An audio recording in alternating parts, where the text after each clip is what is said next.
राम राम भाई साहब। जन्माष्टमी क्यों मनाई जाती है, आज हम इसको जानेंगे। जन्माष्टमी का त्योहार भगवान श्री कृष्ण के जन्मोत्सव के रूप में मनाया जाता है। श्री कृष्ण भगवान को विष्णु का 8वां अवतार माना जाता है। इस त्योहार के पीछे एक बहुत महत्वपूर्ण पारंपरिक कहानी है जो धर्म अधर्म की जीत का प्रतीक है। यह कथा हम जानते हैं। द्वापर युद्ध में मथुरा नगरी पर कंस नाम का एक क्रूर अत्याचारी राजा का शासन था। कंस ने अपनी बहन देवकी का विवाह वासुदेव से किया था। जब देवकी विदाई हो रही थी तब एक आकाशवाणी हुई जिससे कंस को चेतावनी दी गई। देवकी की 8वीं संतान ही उसकी मृत्यु का कारण बनेगी। यह सुनकर कंस डगमगा गया, डर से गया। उसकी बहन देवकी वासुदेव को कारागार में डाल दिया। कंस ने देवकी को एक एक करके 7 संतानों को जन्म लेते ही बेरहमी से मार दिया।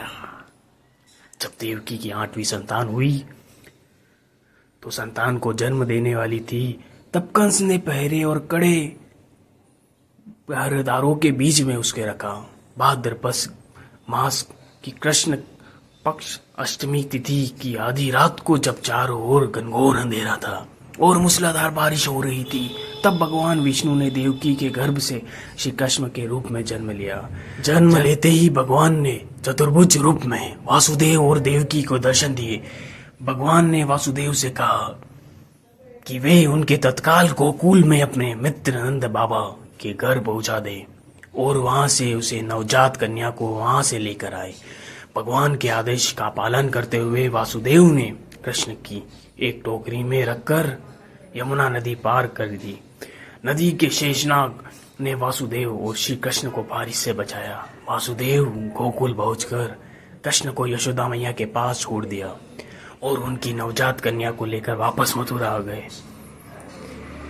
जब कंस ने उस बच्ची को मारने की कोशिश की तो वह दुर्गा का रूप धारण कर गई और कंस को चेतावनी दी कि उसे मारने वाला गोकुल में सुरक्षित है।